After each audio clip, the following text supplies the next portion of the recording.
Welcome in to another Running with the Timberwolves podcast on the Believe Sports Network. My name is Gabe Anderson, and I'm joined, as always, by Chris Emerson. Chris, how we doing? We're doing well. We're doing well. We're on a little bit of a streak here, so the Timberwolves fans are happy. So it's a good time to be a Wolves fan.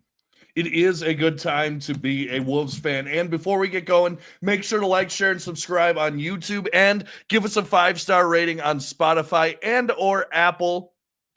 And tell someone about the show because we're always trying to grow, and you can help us do that. So the Wolves, they get the win over the Spurs, and they have won 6 out of the last 7 games, and just some astounding stats over that stretch. Over the last 7 games, there have been 10 times in the last 7 games where the Wolves have held a team to 20 or less points in a quarter. They are giving up an average of 90 points a game, giving up an average of 22.6 points per quarter. And just to add on to that, last night, the Wolves held the San Antonio Spurs in the fourth quarter to 7 points over the first 9 minutes of the fourth quarter. Now, the offense wasn't humming, to be completely honest, on our end, but the defense was so good that it didn't matter. So what have you been seeing out of this defense recently? And is it just effort, or is it more than that? I think it's familiarity is probably helping. Guys understanding, oh, Rudy likes to stay up here a beat more and I'll grab his guy, I think there's been enough film session where people have been yelled at enough. And personally, and I know I've talked about this before, I think one of the things that's really helped us in the real immediate last couple games is Jaden McDaniels has been playing off the ball. And I think when he plays off the ball, I think our defense can be more dynamic. I think we get, more tipped balls, we get more steals, we get more kind of those splash plays like back when, we had Vanderbilt and all, and we were running off steals and stuff like that. So, we're just adjusting to the personnel we have. And I think we're really starting to click now as the numbers show. Yeah, and like you said, Jaden has been great. The last 2 games against LA, he had 2 blocks, 5 steals, and 18 points. Last night, he's good as well. How about this? And I know they talked about it and couldn't believe it on the play-by-play, Jim Peterson, but Michael Grady. But Jaden with his first career double-double. Yeah, that's crazy. 300 games in. I'm glad 300. Yeah, I think it's like 280 starts or something like that. He grabbed a double-double. Yeah, I mean, here's the deal. Like, it's the elephant in the room. He has to be more productive, but the last 2 games he's been doing it. So it's not like he's, in the conversation for MVP talk over these last 2 games or even all-star, but even, 15 and 8 type numbers is a huge increase from, 12 and 2.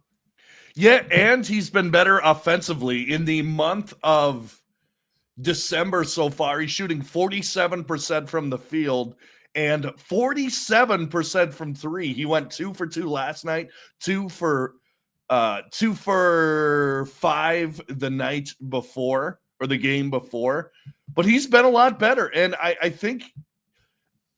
don't think that what people hope for, I don't think he's ever going to be a legit Scottie Pippen and I know there were comparisons early on in his career. I don't think he's ever going to be offensively that, but if he can be defensively and as active as a Dennis Rodman, that's good for us too. Well, I'll take a third of a Dennis Rodman, to be honest. I mean, he was a monster, but or Bridges. People were saying he was going to be like Bridges, Mikal. He is who he is. I just want him to keep being productive, and not only productive, but he's been doing things like he's been crashing the glass. He's been getting his hands on loose balls and just passes and stuff. Like, he's making an impact. we can't play 4-on-5. So as long as he's making an impact, that's a huge plus for our team going forward. Right. And how about this stat? During the month of November, he averaged 3.5 fouls per game. The month of December, he's averaging 1.5. He's being this active defensively, and he's not getting into foul trouble. So it's he's learning. He's learning how to keep his hands back. Yeah. He's learning how to attack, but not draw or not get too many fouls. And it's a beautiful thing to watch. Now, I looked up the top 25 players in defensive rating, and there are some characters that you would expect to be there. I will point out it's a tricky stat. It's a real tricky stat. It is. But yeah, let's hear what they got. So at number 7, you would expect this to happen, but Rudy Gobert at 105.2. Okay. In 8th spot, Naz Reid at 105.7. In 16th, Dante DiVincenzo with 107.3. Then 22nd, Anthony Edwards at 107.8. So the two that you might not expect to be in the leaders of defensive rating, Dante DiVincenzo and Naz Reid, both in the top 16 in the league. Wow. And the way that I was mentioning how that stat is sometimes a little skewed is a lot of times, at least till maybe by the end of the year, the team that's got the number 1 defense, pretty much their whole team is up there, like all the guys. But it's interesting to have 2 guys that are bench guys making it up there. That's telling me that, coming off the bench, we still have guys that are contributing high level on defense. That's good to see. Right. And it's really good to see, particularly when a guy like DiVincenzo and Naz, I think Naz went 1 for 10 last night, but both of them are kind of in shooting slumps, but they're affecting the games in other ways. I thought the DiVincenzo last night made some great passes to Rudy Gobert. Yes. Two passes that really helped us put the game away. I thought he made a nice drive to the basket. He made a 3. Now he went 1 for 5 from 3, but still, I think that, like you've been mentioning on this podcast, if the DiVincenzo we saw last year in the playoffs isn't who DiVincenzo is, then he's got to find other ways to affect the game. And I think he's been doing awesome at it so far, at least recently. Yeah. I mean, if you watch him, the eye test is like, oh no, this guy's making plays. Like, he's a good player. And then you'll check the box score and you're like, oh, he really didn't do much. So sometimes it's the other way around, where a guy's box score looks amazing, but you didn't notice him in the game. DiVincenzo is kind of the opposite. So, we're going to see where it goes to. Hopefully the shot comes, because I think all the rest is there. I just need to see that shot fall at the rate it was. And if it doesn't, like you said, well, he's going to have to maybe drive more or something, figure something out. But for a team that's not really clicking, we're doing okay. Right. And like we were mentioning, DiVincenzo's a good passer. Like, we've got, yes. I think both of the players that we got in the Karl Anthony Towns trade are good passers. Randall's a good passer.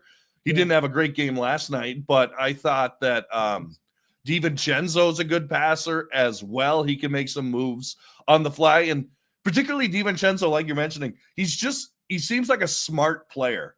Like, he's one of those players that you see and you just know he's going to make the next pass or the right play or that extra pass. Now, one thing that is interesting to me, it seems like 65% of his 3-point attempts are 2 or 3 feet behind the 3-point line. I think your percentages are off. I think it's like 85. Yeah, I've been noticing that for a while now. Like, what are you doing so far back? Right. I don't know if that's just a comfort. He's a little shorter, so maybe to get it off over the shorter guy or the taller guy. I don't know, but yeah, I've been thinking for a while, like, hey man, take a step forward. Like, these aren't falling. Take a step closer. You're talking about his passing, and I've mentioned this a couple of times on here about him. He, to me, always makes the pass that you're not quite expecting. Like you're expecting it to swing, but he won't do that. He'll make like the next pass and like skip it one more time, or he'll like like make the cross or like the 3/4 court like in a 45-degree angle. Like he makes the passes that aren't so obvious, which is exciting, and he forces the play a lot more. Like the lob to Rudy Gobert. I don't think there's anyone else on a roster that would have thrown that ball over Victor Wembanyama to Rudy Gobert on the backside. No. Like that was a ballsy pass, and it was just almost out of Rudy's reach, but it wasn't, and he caught it. I mean, those are the type of plays that are pretty fun and exciting, and I'm glad we have a guy like Dante who can give them to us. Right, absolutely. Plus, you add that on if his shot gets going. Yeah. Man, I mean, he's going to be – we are going to be a force to reckon with. And like you were mentioning, going at Victor Wembanyama. Now, obviously, I think he had 5 blocks that game. But I think Jim Peterson was talking about this during the game. The Wolves decided that they were going to go after Victor Wembanyama. They were not going to be afraid of Victor Wembanyama. And it made me think about teams. I don't think teams in the future are going to be doing that. I don't, just based on, like, for example, and this is where I'm going with this. I think that teams made a decision a long time ago, maybe 3, 4, 5, 6, 7, 8 seasons ago, that they weren't going to go at Rudy Gobert. They are going to back off. They're going to do a little dribble through the lane when Rudy Gobert is there. And I think that Wembanyama is going to soon, or if not already, going to get that reputation where, hey, we can't go to the paint and score because this alien freak is going to block all of our shots, which he did. But I don't think the Wolves we're scared of him in that game and decided to go after him, sometimes to a fault. But I think that Wembanyama is gaining that reputation. Yeah, I think you got to understand you're going to lose a couple of those shots. He's going to block a couple of them. Mm-hmm. But so many people, especially with Wemby, because he covers so much ground, rush stuff around the rim or don't. I bet that the finishing rate around the rim is really bad for teams with going at the Spurs. And at that point, maybe just take it like you normally would and assume 3 or 4 of them aren't going to go in because he's going to block them. But right, don't leave them short because you're rushing it or whatever. You might miss 8 shots because you're trying to rush it past Wemby. When if you would have just shot it normal, he would only blocked 4. So like maybe that was their idea. But hey, as long as we come out with a W, I'm with Chris Finch. Right, absolutely. And like I said, the results don't lie a lot of the times. Right. 7 point. I couldn't believe that. 7 points in 9 minutes the Spurs had when they needed to score. And like we were mentioning, the game wasn't out of hand. No, it was not. And the Wolves were not, which we'll talk about offensively, but the Wolves were not doing anything offensive to put it away. Now, once we got to about the 4-minute mark, Ant got hot. So that essentially put the game away.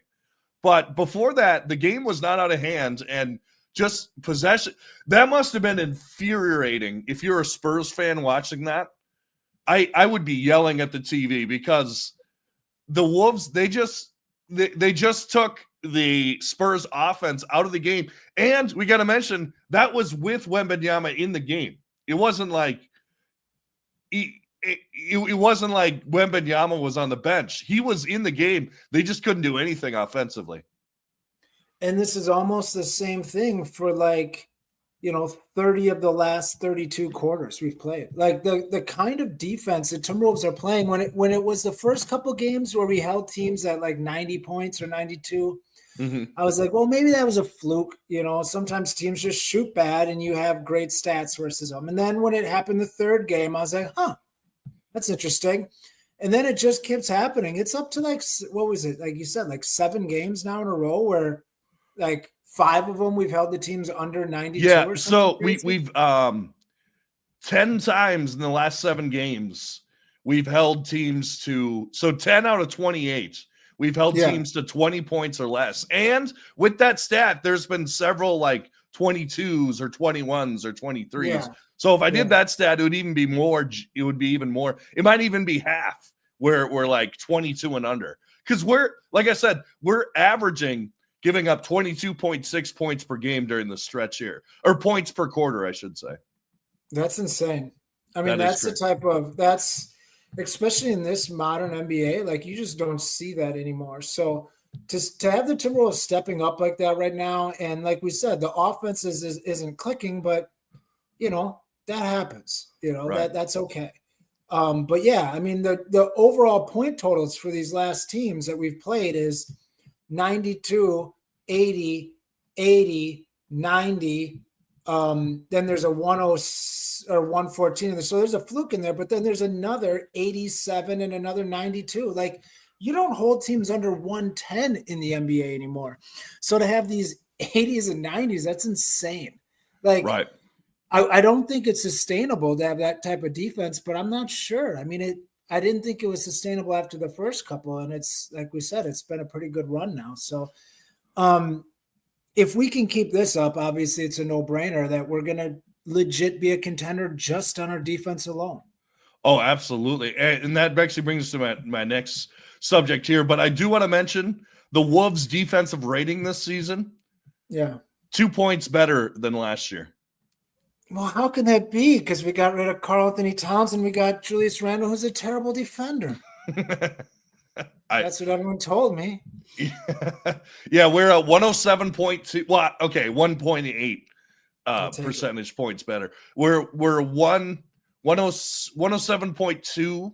I sound like I'm doing the call letters for like a radio station. Yeah. But we're 107.2 this year, and then last year we were 109, which actually the best defensive rating team in the league is the Oklahoma City Thunder. They're like 105, but I think 103. But regardless, we're right on their heels. Let me pivot here to the next subject I want to talk about. So Anthony Edwards has the sixth best odds to win MVP this year. I don't think the odds are that good. To be honest, I think they're like 50-1. Right. But what do you think are Ant's MVP chances this year? I think for him to win it, he would have to be top 3 in points per game. Mm-hmm. And we would have to be, a top 2 or 3 seed. So I don't know if we're going to get a seed high enough. We'd have to go on a pretty big run. We could. But I think he's going to have to be top 3 in scoring to even sniff an MVP, to be honest. Right. And that's the problem. I think just with the makeup of our team right now, I think there's going to be players that are going to outscore him.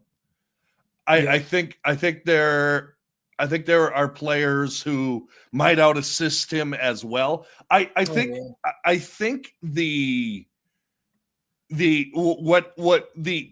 package around the MVP conversation for Ant would actually be the defensive argument. Would be, hey, I'm on this team. I'm a top 20 player in defensive rating. Almost like, remember like Kawhi back in the day with the Spurs? Right. Where he wasn't putting up Luka numbers. He wasn't necessarily putting up Luka Doncic numbers. But he was playing both sides. But the two-way argument. I think if the Wolves, let's say, finish with the number 1 defense and Ant's, let's say, top 20 in defensive rating, and he's averaging about 27 points a game, I think that is his best argument. I'm going to say straight up that I don't think he has a chance of winning unless he really goes nuts, because the team would have to be good too. Yeah, and that too. Yeah, the Wolves would have to be, which I think they totally can do. Right. I think they can rise up the standings to a 3 or 4 seed, but you almost think they almost have to be like a 1 seed to win. Yeah. The MVP. They almost have to surpass the Thunder, which would be extremely difficult at this point. Right, because you got to jump SGA. Right, you got to jump. Because the league really wants to give him the MVP. They've been wanting to give him it for a while now too. So between now that they give Embiid one, SGA is the next guy, him or Tatum that they want to give it to. So Edwards has kind of got to somehow jump those guys. And unless you make a big splash somehow, I agree defense might be enough to do it realistically, but for voters, they want that flashy stuff. And I think you need to be a 1 or 2 seed and you need to be scoring at an insane clip. The other thing that he might have going for him is the defense / the Steph Curry angle, where let's say he leads the league in 3-point attempts and 3-point makes and 3-point percentage. That might help as well. But we'll have to see. Now, I'll run down the odds according to ESPN. Right now, Nikola Jokic is negative 120. Then it's Shai Gilgeous-Alexander, Luka, Giannis, Tatum, Davis, and then Anthony Edwards at 100-1 odds. So the odds aren't great, but never say never, as Justin Bieber once said. I would give him. I would like to put a futures bet on 3 years from now for Anthony Edwards. I think it's fine for us to understand that he's still a ways away at this point in his career. Right. I would agree. Now let's look forward here. The Wolves, they play the New York Knicks, the homecoming of Karl Anthony Towns. It's going to be an interesting one. He's going to be motivated. Randall and DiVincenzo are going to be motivated. The whole team's going to be motivated. Now, just for fun, I looked up some of the records of notable Timberwolves players who left the Wolves and their record against the Timberwolves. You ready for some of these? Yeah. All right. So Kevin Garnett's the first big one, 7-2 against the Timberwolves in his career. Now, obviously, these are in games that they played, and this is going to become important when we get to a certain 1.5-year Timberwolf, which I think you know who I'm talking about. Yeah. Kevin Love, interesting enough, even on those great Cavs teams and pretty good Heat teams, 6-6 against the Wolves. Okay. 6-6. Now, here's the one that I was talking about a second ago. Yeah. Jimmy Butler. Now, this includes his games where he was with the Bulls, so before the Wolves. 8-7 against the Timberwolves in his career.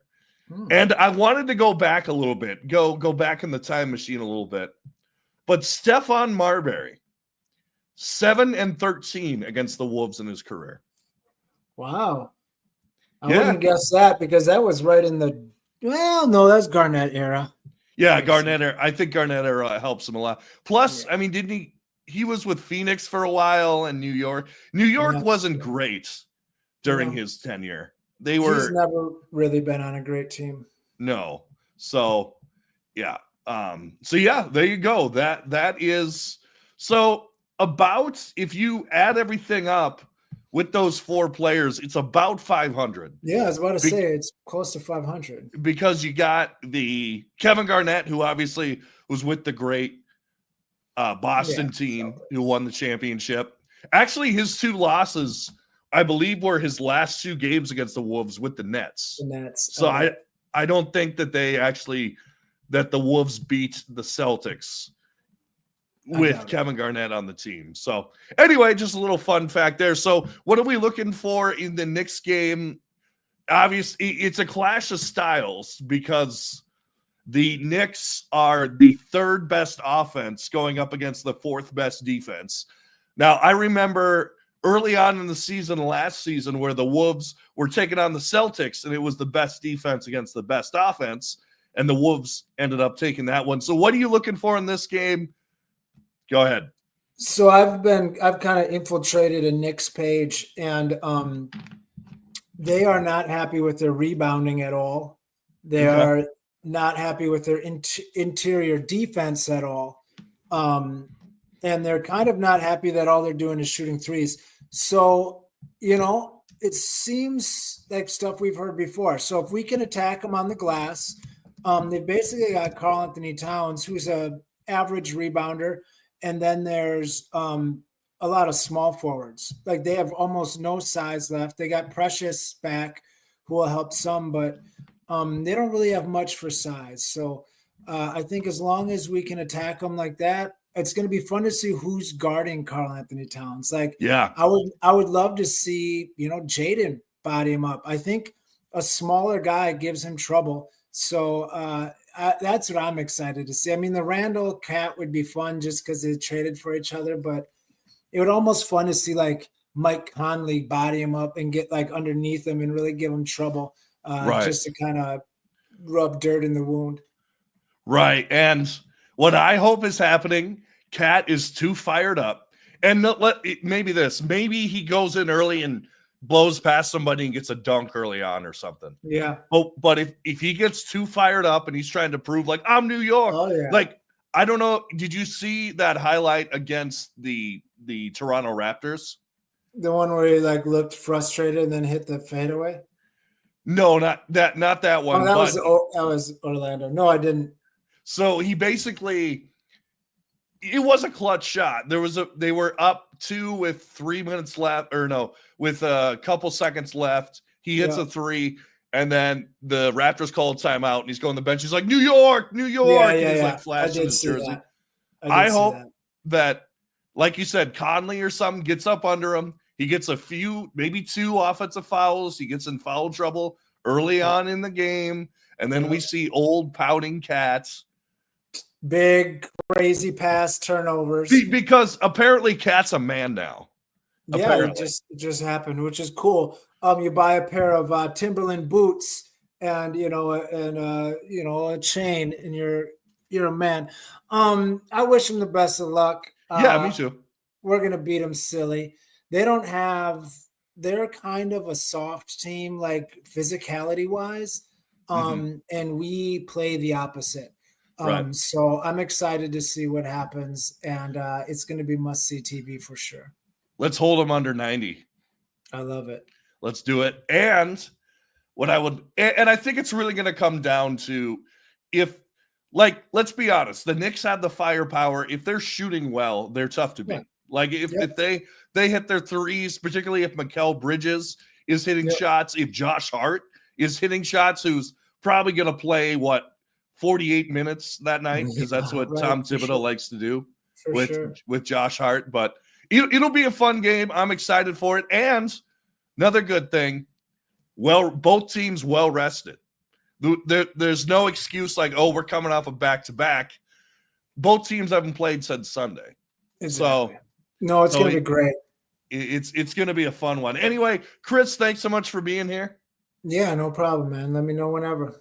Absolutely. And this is the Running with the Timberwolves podcast on the Believe Sports Network. Make sure to like, share, and subscribe on YouTube, and give us a 5-star rating on Spotify and or Apple. And as always, go Wolves.